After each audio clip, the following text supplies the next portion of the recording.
You're listening to The Creative Imposter. I'm your host, producer, editor, Andrea Klunder, and this week we are continuing our conversations about creativity and media as resistance with Jen Briney of Congressional Dish. In the beginning, when I started this, I delusionally thought that me covering Congress would make Congress better because I'm shining a light on it, right? And all these people are going to call and we'll have a better Congress. Like, we don't. So if all of us are doing the one little thing that we can do to contribute, if we were all doing that, it pushes the whole thing in a better direction. I don't even know exactly when I first met Jen Briney. I think it may have been a podcasting conference years and years ago. Or maybe her, at that time, agent pitched her as a guest for my show. And I thought, a podcast about the U.S. Congress. Not really my thing. But I was so wrong.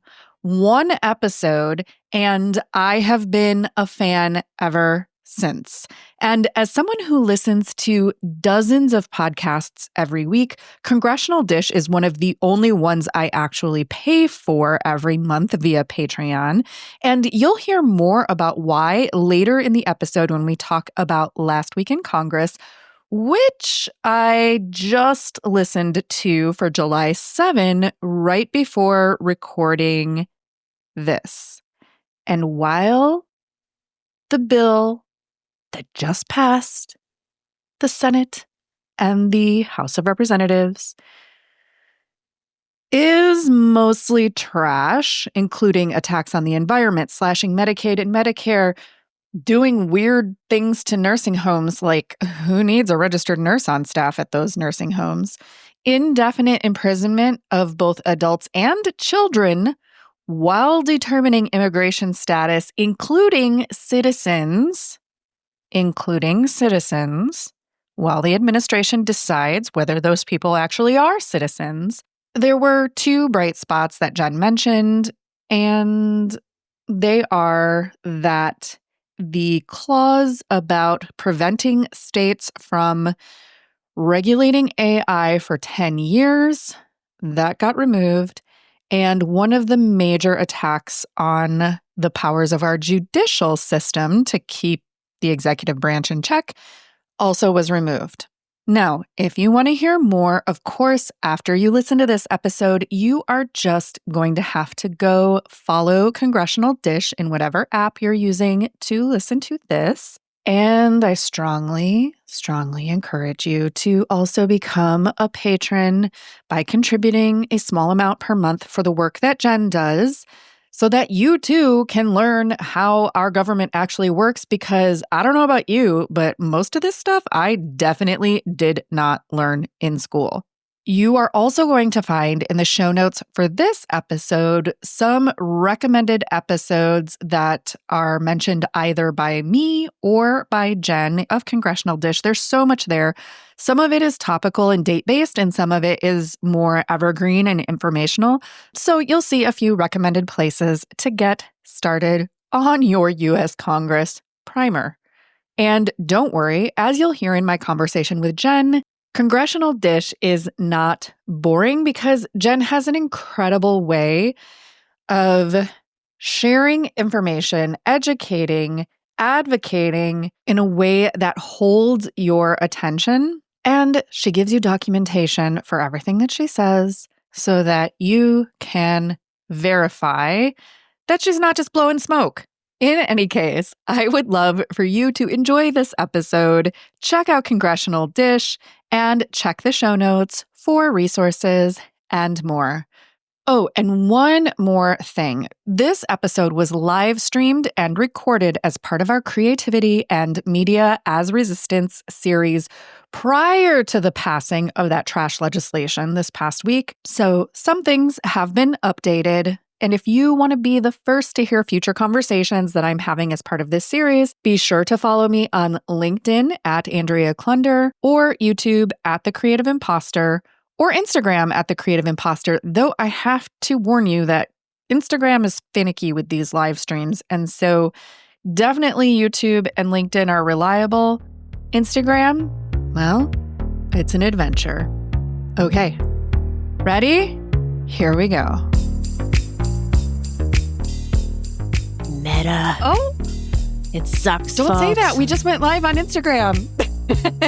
Zuck, we love you. Big fans, especially of your new hair, like the new Zuck. Big fans.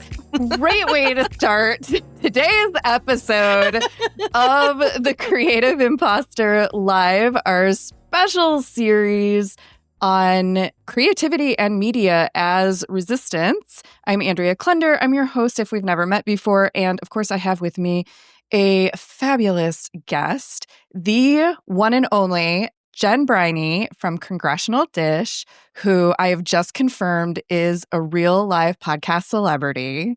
God. Well, thank you. Very happy to be with you. I'm also your friend. I'm lots of things. Jen is many things, not least of which is the creator, producer, and host of Congressional Dish, and also co-host of another podcast that I like kind of too, called We're Not Wrong. And both of these shows have to do with politics, Congress. How do you describe the difference between these two shows, Jen? So Congressional Dish is my investigation of government. So I'm looking at Congress. I'm looking at what Congress does as opposed to what they say. It is not politics. It is governing. So we're looking at bills and laws and hearings and like the actions of Congress. We're Not Wrong is punditry. We're Not Wrong is fun. It's a meeting of three people who are all independent podcasters, but we have different specialties. So I'm the congressional expert. I do government. Justin Robert Young is the host of Politics, Politics, Politics. You can guess what his topic is.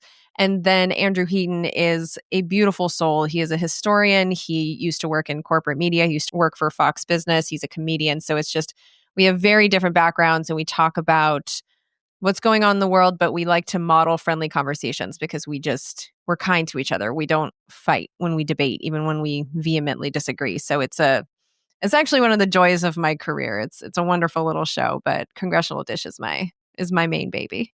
And let's talk about Congressional Dish. So I like to tell people that if they are going to listen to one podcast about what our government is doing, this is it.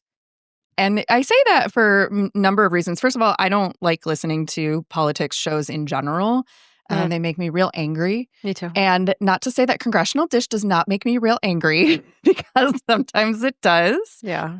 But I really love your take on, like you said, it's not punditry. It's not advocating for this person, that person necessarily. And it's also not caught up in the theatrics of the executive branch for the most part. Yeah. Like some of my favorite episodes have been episodes where I learn how things actually function in our government that I did not know. Like the two that come to mind is an episode that you did about the post office. Okay. Which is like, oh, that sounds dry. But I really loved the post office episode. It was a few years ago when all the shenanigans were going down with the Postmaster General and also the Federal Reserve episode. I love the Federal Reserve episode because, did you call it WTF is the Federal Reserve? Sure did. So I didn't know what it was. Same. Also, I did not also know what it was. And it is important to know these things, but we never learn them in the United States. Yeah. So, okay, I know the history of where Congressional Dish came from, but can you give us a brief where and why did Congressional Dish begin and where is it now? So long story short, I was pretty unpleasant at parties during the George W. Bush administration. And because I was pretty traumatized that we started the Iraq War. I had my best friend sent there twice, and it was very traumatic for me. And so that's kind of what got me politically engaged. But over the years, I realized that George W. Bush couldn't have done anything that he did without Congress. And so I started paying attention to Congress.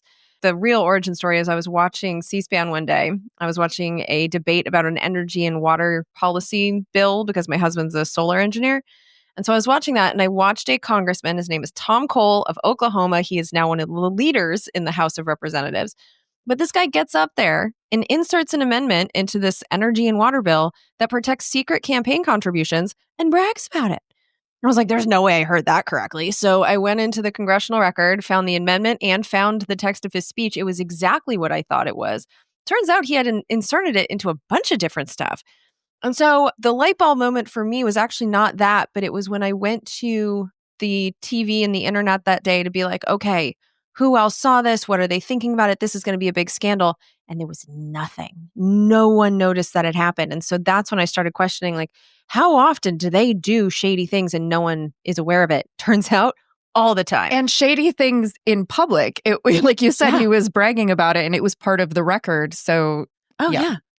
And I can do this, read the bills and the laws. I can do this from anywhere in the world. I'm not in DC. And so it's very disappointing me to see that reporters and people in the media, they like to focus on the politics. And I get it. It is easier and way more fun to like interview this person about their opinion and then interview that person. But we need to know what they're doing to us. That's what affects our lives. And so after about a year of me looking into the congressional record, I was going insane. And I was like, I just need to tell someone. And then the technology caught up to, my level of, tech expertise to the point that I was able to make a podcast. And in the beginning, it was really just, I need to tell someone. So I'm going to put this out on the internet and see if anyone cares, if anyone listens. And here I am 12 years later. It's my full-time job. It's my career. There's plenty of people that listen. And nothing has gotten better in Congress, but at least someone's watching. So, Andrea, it's not a happy time in Congress, but I find that the show helps me and my audience to be prepared for a lot of it. Like an example, I watched a hearing about surprise medical bills. And so it really helped me and my audience to understand our medical system to the point that I have been told by multiple people that my episode saved them thousands of dollars because they understood what to do when it happened to them. We've had consumer safety hearings where it's like there was a bed that was killing babies. It was on the shelf for 10 years. And it was really disturbing the limited amount of ability that our government had to get this thing off the shelves. And so just having the awareness of like, oh no, we have to do our own research about these products. And like, by the way, don't buy this bed. So it's just, there's things that Congress is made aware of that we should be made aware of. And so I can at least do my part in telling people the most interesting stuff that I find. do you have a sense of why mainstream media doesn't cover these things? So I'm an outsider in that world, but I did get to go to both of the conventions. And so I got to meet some mainstream people and kind of watch how the whole thing works. And I think there's a clickiness to it that most of us aren't aware of. And I think the focus on politics is just the way it's done. I think it really is that simple. I don't think it's anything nefarious. I think you'll find a lot of people are feeding off of other stories and they just kind of feed off of each other. There's very little independent research that's going on. So that's why you'll turn on the news and just see every single station kind of doing a different take on a different story. Like somehow it's become acceptable to do debate instead of reporting. Mm-hmm. And so I think it's a culture thing more than anything else. And then I do think there is some laziness to it because what I do is boring sometimes. And then finally, I think it comes down to sponsors. I think sponsors are a big deal. So, next time you turn on cable news, watch the commercials.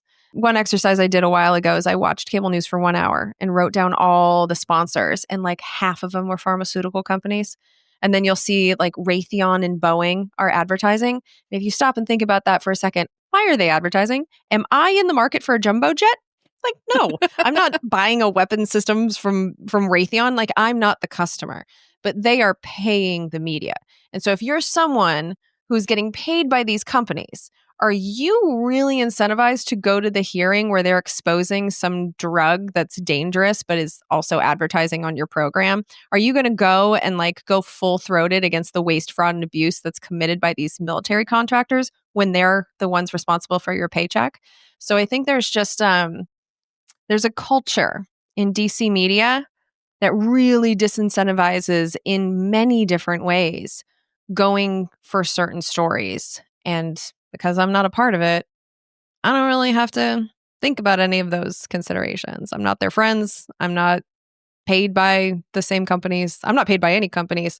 So I can do things differently. That's another thing that I appreciate about your show is the amount of documentation that you have around what you say. Because when I'm producing podcasts on behalf of clients, most of our clients have a want, desire, need, mission to educate around whatever it is that their niche is.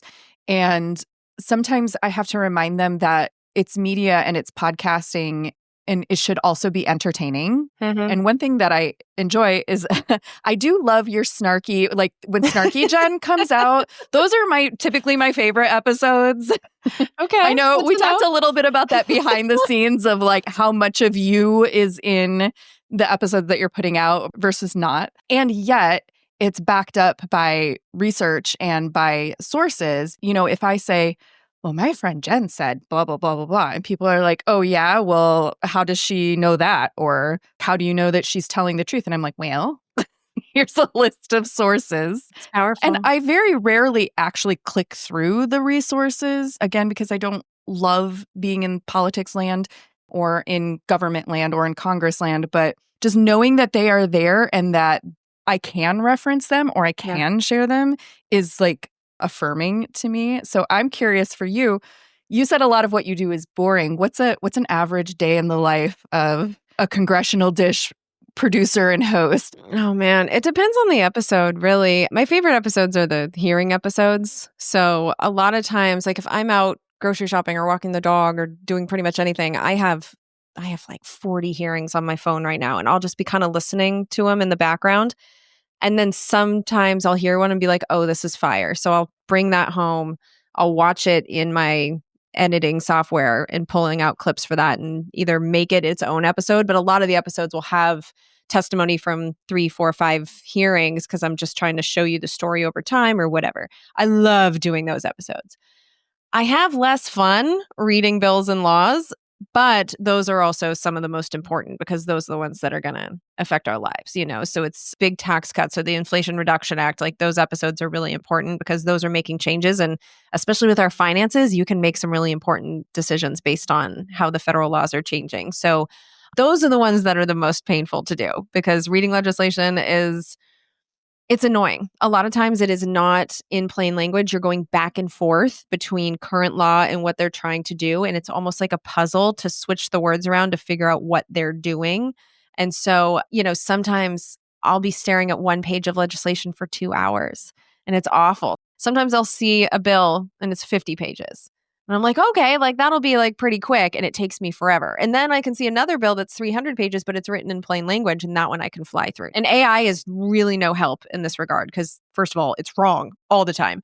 But also it doesn't know how to do the thing where it goes back and forth between current law and what's changing. So there's no shortcuts to this. You just have to sit there and grind. Luckily, I have an assistant who's very smart. She has a master's in library science.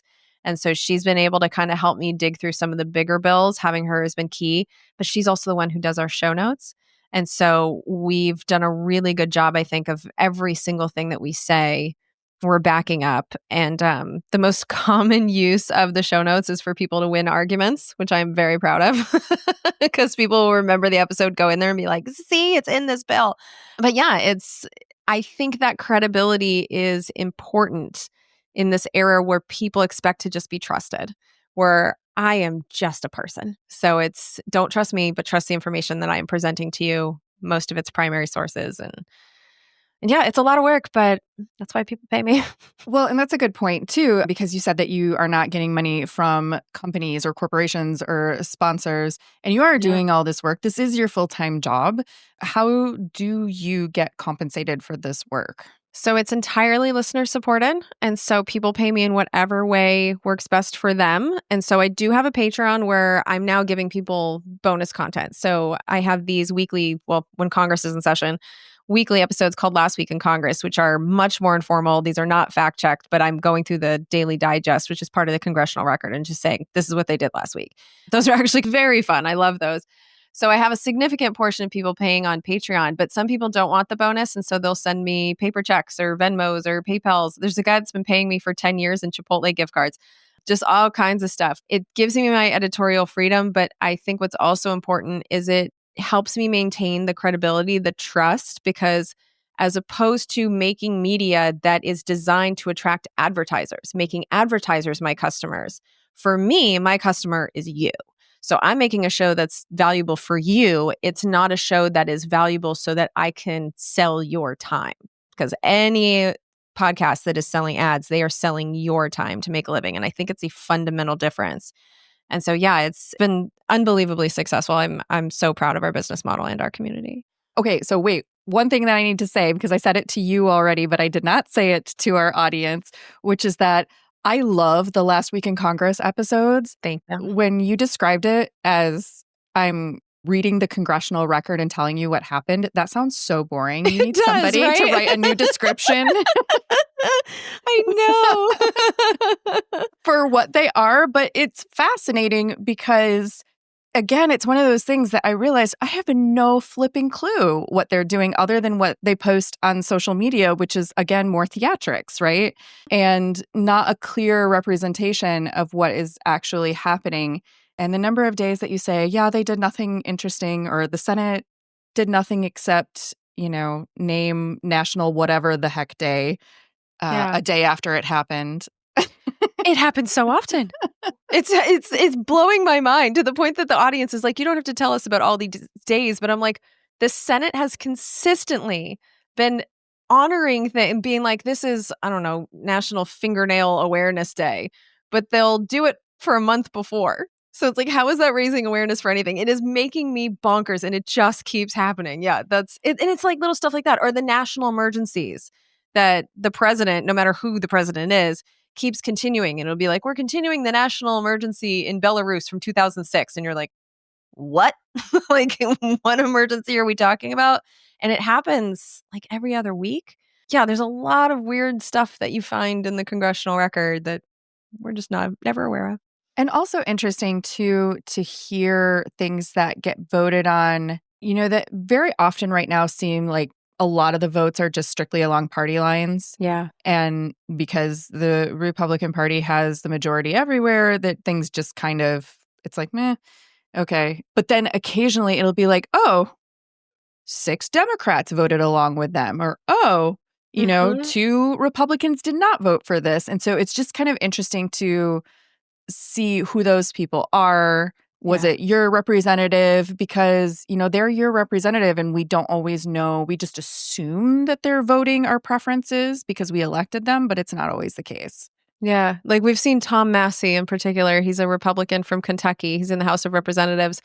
He votes against the party all the time. Like that man has principles. You got to hand it to him. So it's like, I feel like we talk about these parties being in lockstep, but when you actually look at the voting records, like not always. Like there's a few people that could be worked with, but with the other side on issues they agree on. And I like highlighting those people because there's times like, I don't know, right now when we're on the precipice of being at war with Iran, there are people in both the Democratic and Republican parties that are very much against this. And if it was politically okay for them to combine forces, that would be very good for our country. And I can actually name who those people are because I'm doing this work. I'm happy that I'm doing these now. I feel like I'm better informed. So I'm glad to hear you like them as well.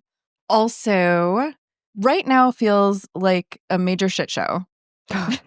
Amen, sister. I don't know if it actually is more of a shit show or if it's just getting more media coverage or if I'm just paying attention more. Like, are things actually crazier than they normally are? Yes. No, this is horrible. I was horrified in 2012 when I started doing this with the behavior I was witnessing in Congress. Everything that I was horrified by has just gotten worse over the years, and specifically the behavior of, I have to say, the Republican Party.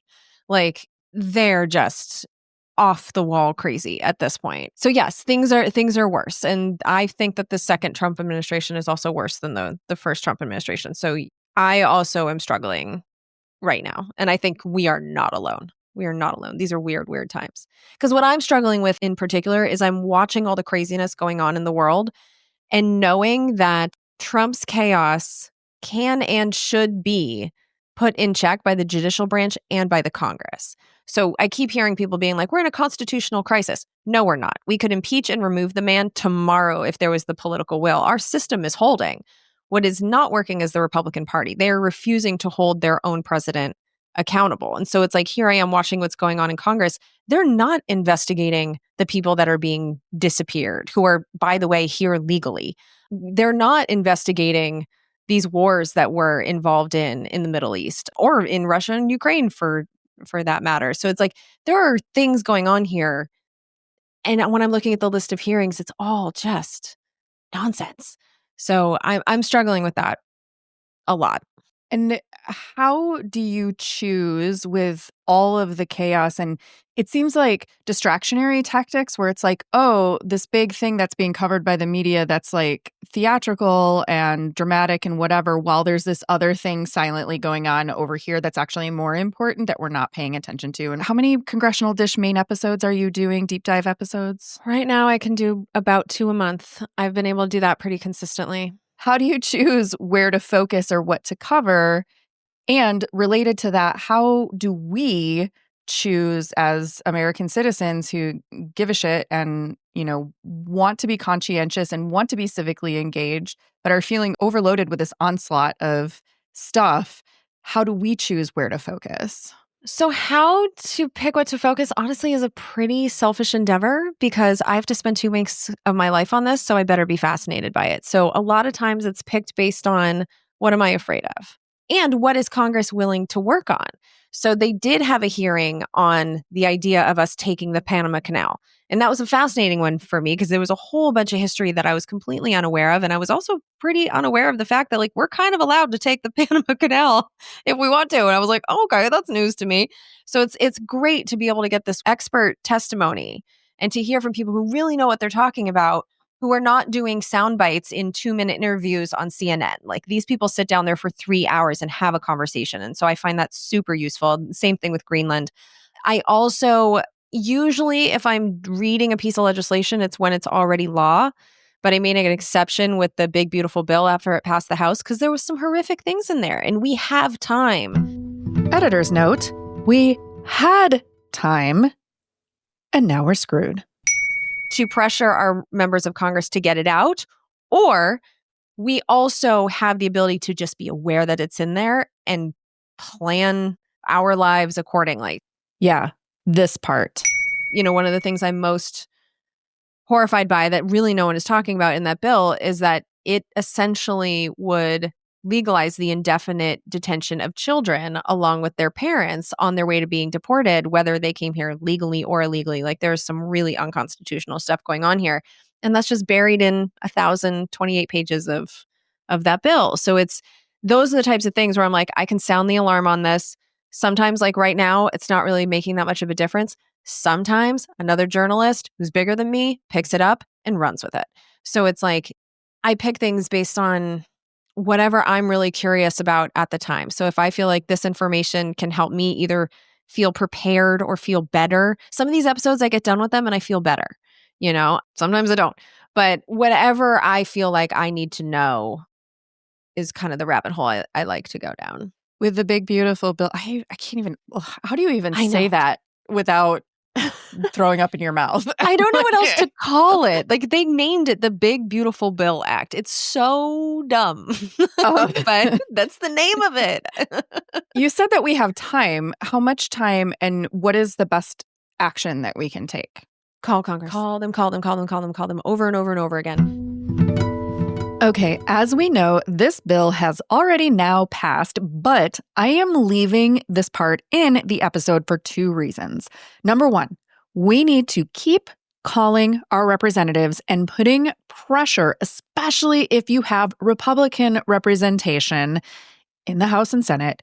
And number 2, I'm still learning how this process works in our government, and I imagine that some of y'all might be learning things now from Jen that you never learned in social studies class either. Because right now it is in the Senate, but the Senate is changing it. But the reason we still have time is the House now has a version and the Senate will soon have a version. Those two need to be the same version and have to pass both the House and the Senate before anything can become law.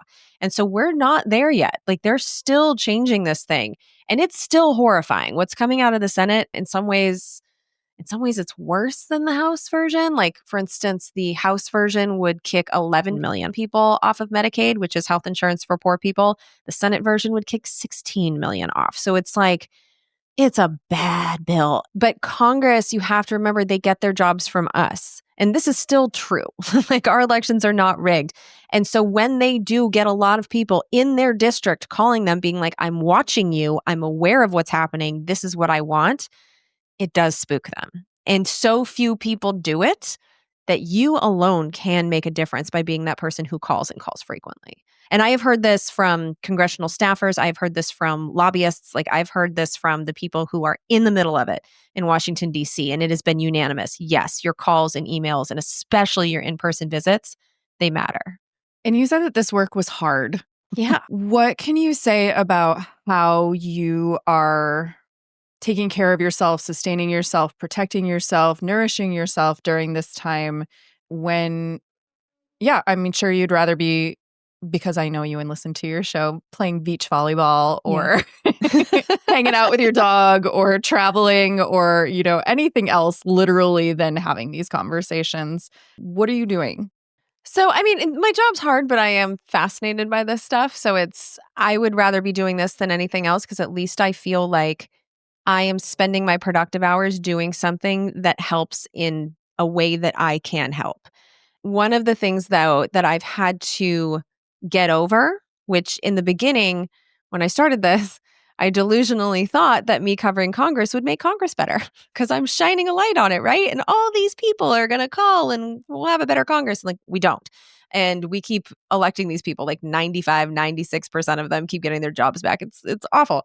And so I have had to really work hard on acknowledging the limits of my own power, but also knowing that we're kind of all in this together. So if all of us are doing the one little thing that we can do to contribute, if we were all doing that, it pushes the whole thing in a better direction. So like for me, I think I'm doing more than the average person with making Congressional Dish my career.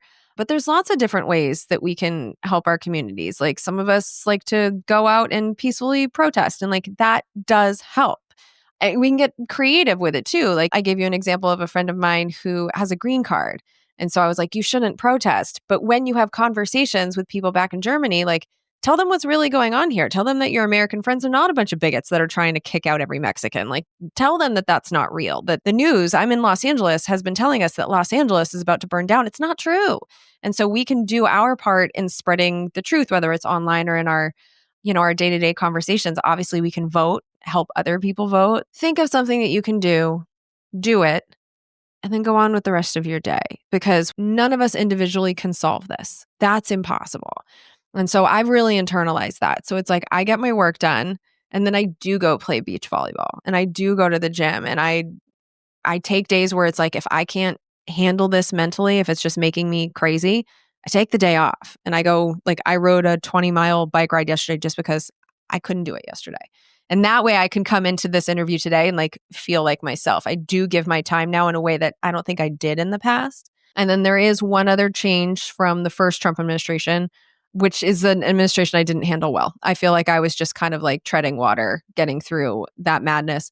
I'm doing much better mentally now because I did quit drinking alcohol. I wasn't a full-blown alcoholic. I was never someone who drank every day. But I have come to understand, thanks to Dr. Andrew Huberman, I'm such a cliche, but yes, I do listen to him. But in his alcohol episode, he was explaining that if you drink at all, when you aren't drinking, your anxiety levels are higher. And so now I'm 2.5 years off of it. And I'm just finding my emotional level is just so much more even than it's ever been in my entire adult life.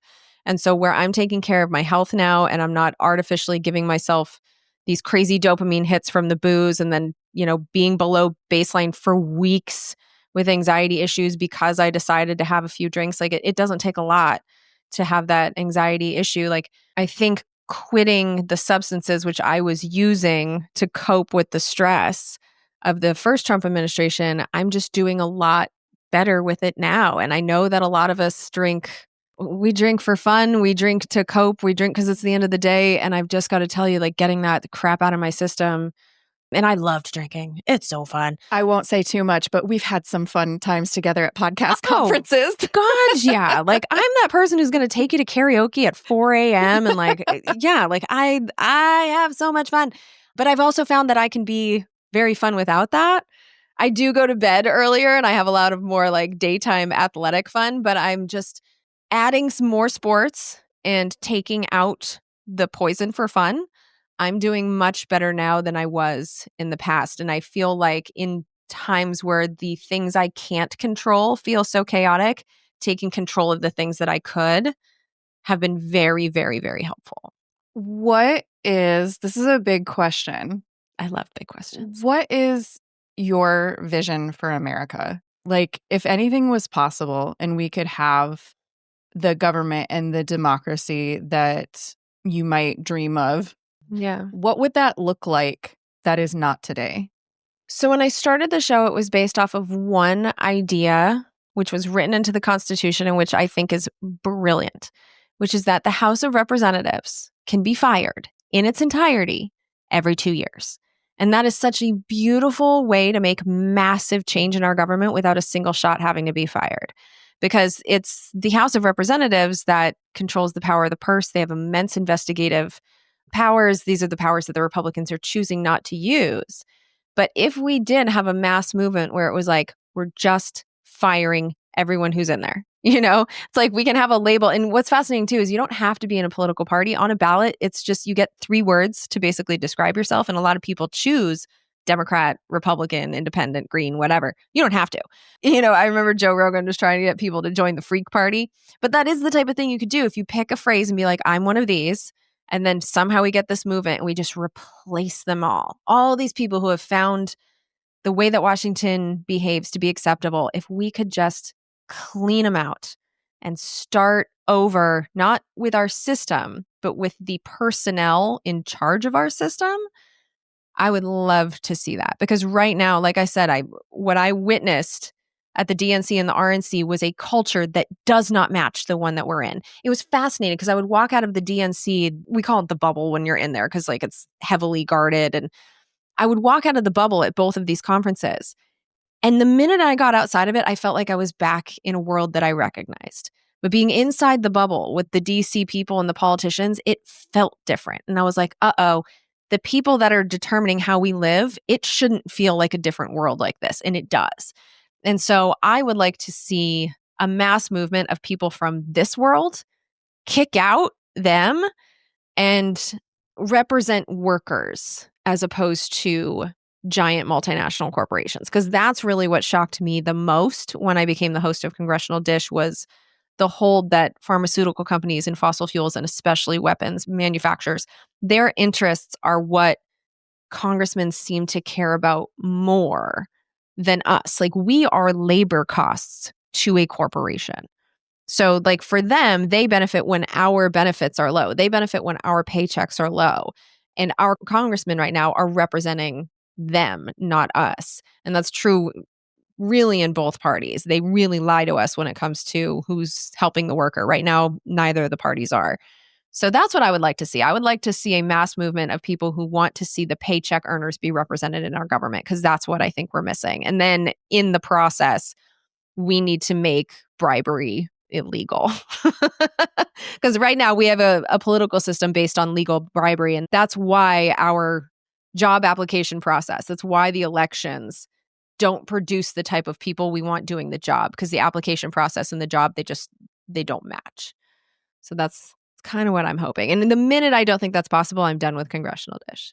And is that why, because you keep saying that the Republicans are not doing the job that they are empowered and also in a way mandated to do, that they're just choosing not to? Mm-hmm. Is it the bribery? Is it the profit motive? Is that why? Like, why not just fix it? I think for most of the Republicans, like I said, there's some exceptions here. You've got Tom Massey in the House. You've got Lisa Murkowski and Susan Collins in the Senate. Like there are some exceptions that'll be like right is right and wrong is wrong. So they exist. But for the most part, there is a tribalism when it comes to really Republican. I mean, it's both parties, but it's like, this is our team. We're going to support it no matter what it does.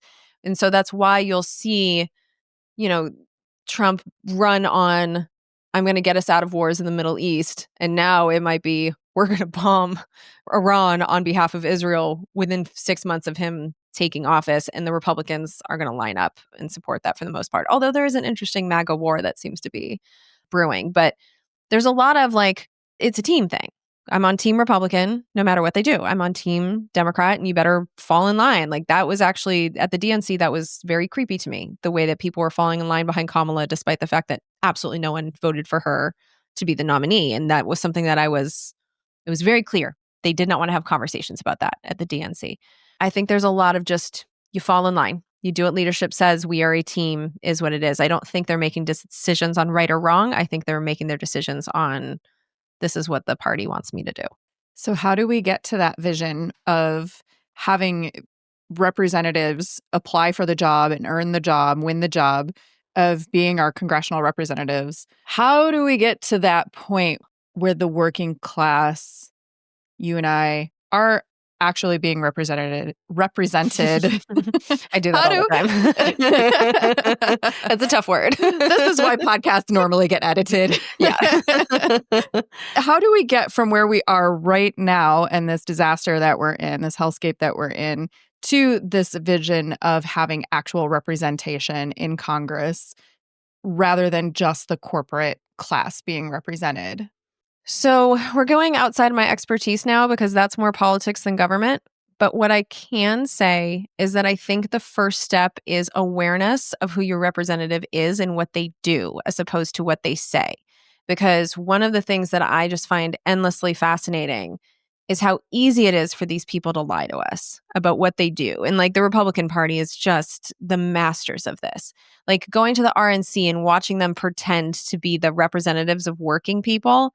And then you watch their legislation and it is just the opposite. Like there are people on Medicaid that they work for a living and you're going to rip their health insurance away and give them no way. Like there's no requirement that their businesses now give it to them. Like they're not representing working people. They're just not, like, in their bills. And so it's interesting to watch the campaigns and then watch how different what they do is. And so that's one of the reasons that I want to do Congressional Dish, is because I can at least give people the like, okay.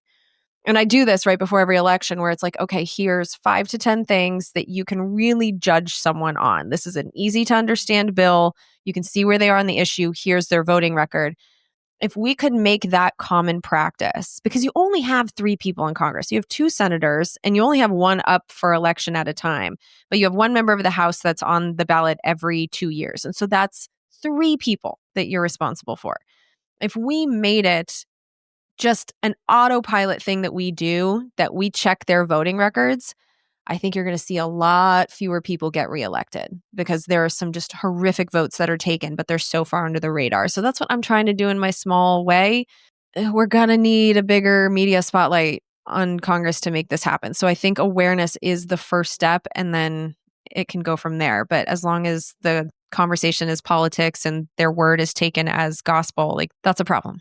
As we're moving to close here, what is coming to your mind that is something that is important to say as, you know, people are looking at how do I find my role to make my whatever difference, whatever impact that I can make? How do I protect myself and take care of myself during this tumultuous time? What is coming to your mind that you haven't said yet in this conversation that feels important to say? I think we have to, on whatever scale we can, think less about taking care of ourselves and taking care of some other people.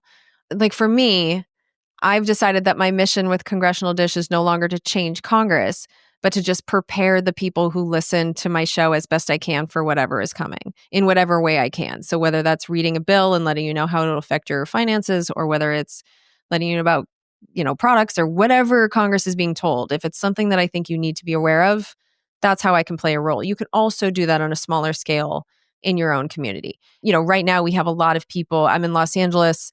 We have a huge immigrant population. What's happening right now with these deportations and detainments, this is not just happening to people who are here illegally. We have people whose visas are being revoked. They have work visas, student visas. They have asylum situations that are just being revoked out of nowhere. You can donate money to the lawyers that are helping these people pro bono. You can, show up at your congressman's office and be like, I'm aware of this and I hate this and it needs to stop. Like there's different ways that you can spend quite a little bit of time actually advocating for others. Because I think our individualism, while it is a strength of Americans, it is also kind of how we got here, because we are allowing the most selfish people in our society to run our society, the people that are in it for themselves, people who are hoarding wealth.